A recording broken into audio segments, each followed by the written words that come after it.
वर्षाच्या आत मोदींचं सत्तेतून बाहेर जाणं निश्चित आहे असा दावा राहुल गांधींनी केलाय।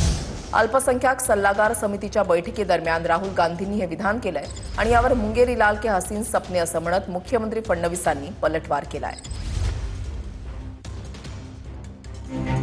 एका वर्षाच्या आत पंतप्रधान मोदींचं सत्तेतून बाहेर जाणं निश्चित आहे असं वक्तव्य राहुल गांधींनी केलंय। अल्पसंख्याक सल्लागार समितीच्या बैठकीदरम्यान राहुल गांधी यांनी हे वक्तव्य केलंय। राहुल गांधी नेमकं काय म्हणाले तेही पाहूया।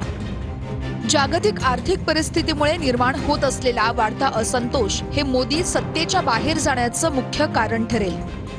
देशातील परिस्थितीत बदल होत असून ज्या प्रकारे आर्थिक असंतोष वाढत आहे तीच शक्ती या बदलामागे कारणीभूत ठरेल। आजवर मी केलेलं प्रत्येक भाकीत खरं ठरलंय आणि यावेळीही यामध्ये काहीच फरक पडणार नाहीये असं राहुल गांधी यांनी म्हटलंय। राहुल गांधींच्या या वक्तव्यावर मुख्यमंत्री फडणवीसांनी पलटवार केलाय। राहुल गांधी यांनी काँग्रेसच्या बैठकीत दावा केला की केंद्र सरकार पुढच्या 10 महिन्यांमध्ये कोसळेल। मुंगेरी लाल के हसीन सपने अशा प्रकारची एक सिरियल यायची, त्याच्यापेक्षा जास्त हे काही नाही।